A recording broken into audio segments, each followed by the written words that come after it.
Estar na escola é um direito de toda criança, conforme expresso no artigo 205 da Constituição Brasileira. Dados do Instituto Nacional de Estudos e Pesquisas Educacionais Anísio Teixeira, INEP, em 2022, foram contabilizadas mais de 47 milhões de matrículas nas mais de 178.300 escolas de educação básica no Brasil. Cerca de 714 mil matrículas a mais em comparação com o ano de 2021, o que corresponde a um aumento de 1,5% no período. Mas não basta estar somente na escola. É importante ressaltar que toda criança em idade escolar precisa de subsídios que garantam o seu pleno direito de crescer e de se desenvolver. Entre os itens necessários para esse crescimento e desenvolvimento saudáveis estão as formas de prevenção e o enfrentamento à violência, o acesso à nutrição, à imunização e à tecnologia. Cuidados com a criança em idade escolar é o tema desta edição do Famílias em Pauta, que conta com o apoio da GSK Biofarmacêutica.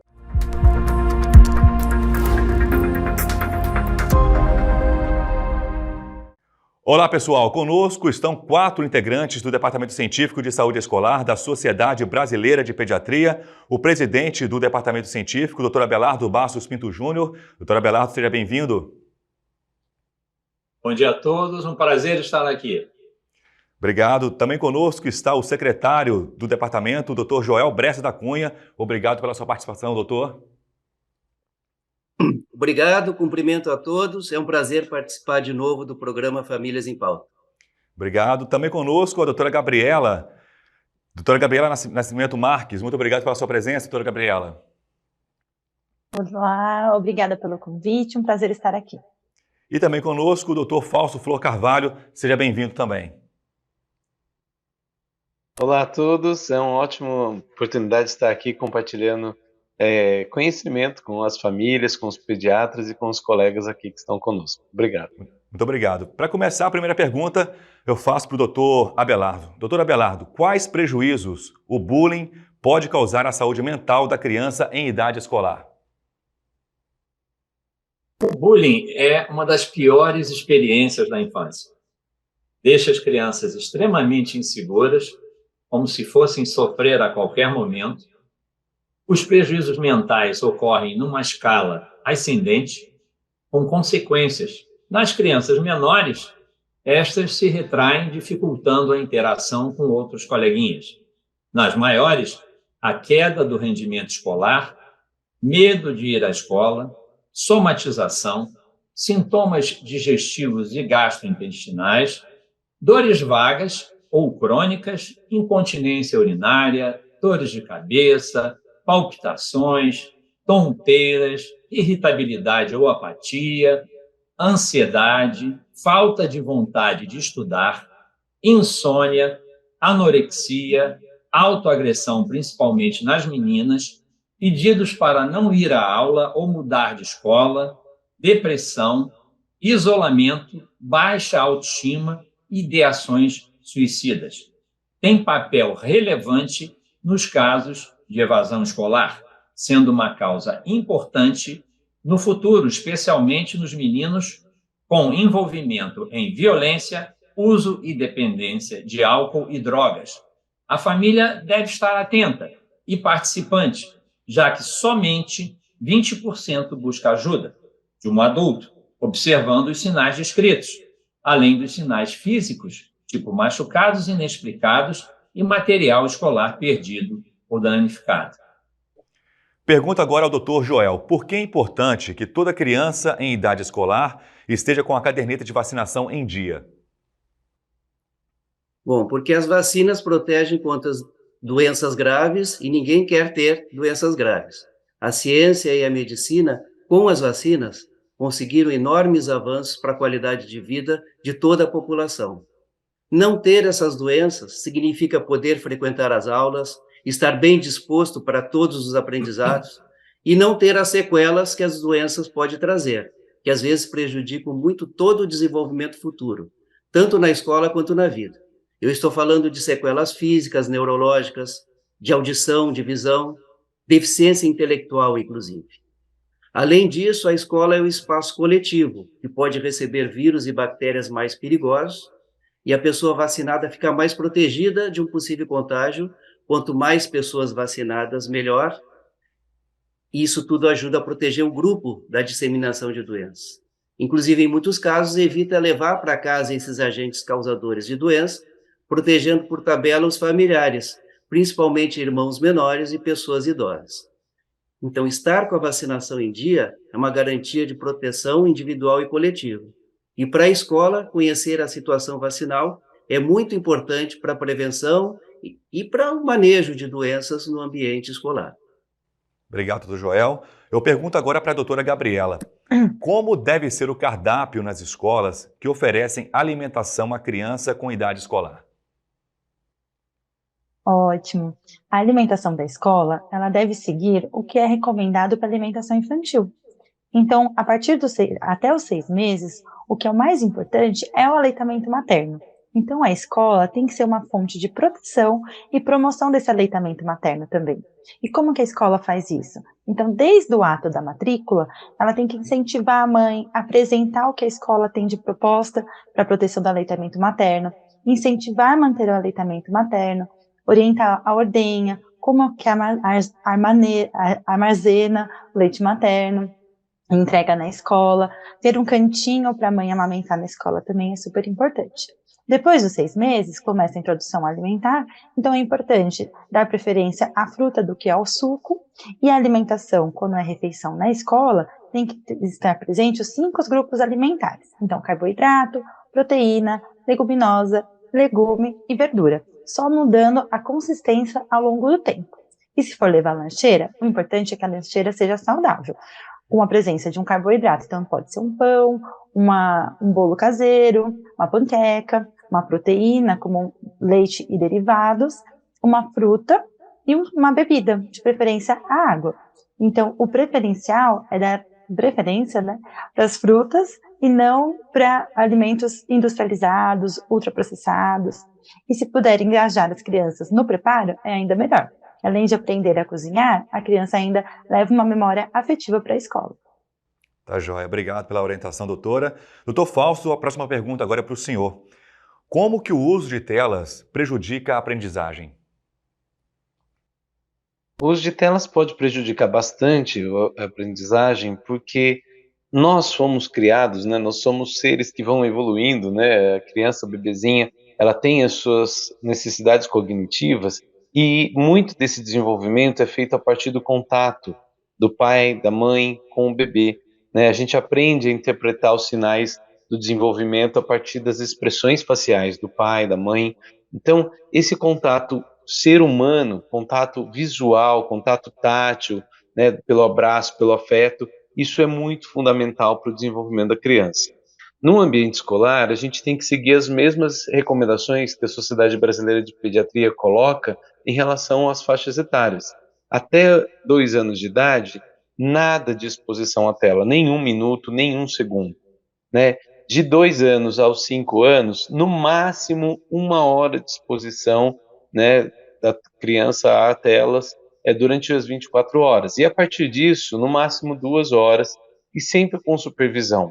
Então, é importante que a gente mantenha a criança em atividades que ela possa desenvolver o lado lúdico, o lado imaginativo, né? Que a gente tenha esse contato de criança com o professor, porque isso é fundamental para o desenvolvimento de habilidades, né? A gente às vezes prioriza muito a parte cognitiva e as telas, né? A parte da internet nos dá acesso a muita informação, mas o que fazer com essa informação, como se comportar diante das informações, diante das sensações, diante das emoções, tudo isso é fundamental e é feito no contato pessoa a pessoa. Então, cada vez mais a gente tem que incentivar isso, até porque as telas dão prazer, né, dão uma resposta muito rápida, e é necessário que a gente aprenda a ter concentração, ter paciência. Então, incentivar a leitura, incentivar músicas, cânticos, né, incentivar brincadeiras físicas, que a criança se movimente para evitar o sedentarismo. Tudo isso é papel da escola e é fundamental que a gente tenha esse olhar para que a tela não atrapalhe tanto o desenvolvimento e o aprendizado das crianças. Tá joia, doutor. Obrigado. Eu volto a perguntar ao doutor Abelardo sobre bullying. De que forma a escola pode trabalhar a prevenção ao bullying, doutor? O diálogo com esclarecimento é o melhor caminho. Um em cada 3 alunos sofre bullying diariamente no mundo. Não pode simplesmente ser aceito como uma brincadeira sem graça. Deve estar inserido no projeto pedagógico tão importante quanto as outras questões relevantes. No Brasil, temos uma taxa em torno de 30%, que é a média mundial, e, segundo a Unesco, somente 20% procura ajuda de um adulto. Portanto, ouvir o aluno e incentivá-lo a se reportar fazem parte da prevenção e do tratamento. Baseado na Lei 13.185, de 6 de novembro de 2015, contra a violência sistemática, que é o bullying, a escola deve começar treinando e qualificando seus professores, criando equipes pedagógicas de prevenção, identificação e resposta aos incidentes de violência e bullying, com participação da família, já que muitos repetem o que presenciam em casa, valorizando o Estatuto da Criança e do Adolescente, o ECA, a convivência pacífica e positiva, a tolerância mútua, a cultura de paz sem preconceitos e discriminações, criando infraestrutura para referenciar, quando necessário, tanto os agressores quanto os vitimizados para aconselhamento psicológico, social e até mesmo jurídico. É muito importante a comunidade escolar estar junto com a família, valorizando as relações saudáveis e plenas de amizade e afeto. Obrigado, doutor. Falando novamente sobre vacinas, doutor Joel, o que a escola pode fazer pela vacinação de seus estudantes? Seria tão bom que a escola não precisasse se preocupar com a vacinação, porque idealmente todos os alunos e todos os educadores estariam completa e corretamente vacinados. Mas infelizmente a realidade é outra. Nós estamos vivendo um período de queda das coberturas vacinais, que é preocupante. Pode trazer de volta para dentro da escola doenças que já estão ou estavam controladas e até eliminadas no Brasil. Então, por isso, solicitar a cópia da caderneta de vacinas, não só dos estudantes, mas também do pessoal que trabalha na escola, é pelo menos um estímulo para as pessoas tomarem consciência da importância das imunizações, para ficarem alertas e até detectarem eventuais faltas e atrasos nas suas vacinações, e se engajarem nesse esforço conjunto para reconquistar as altas coberturas vacinais.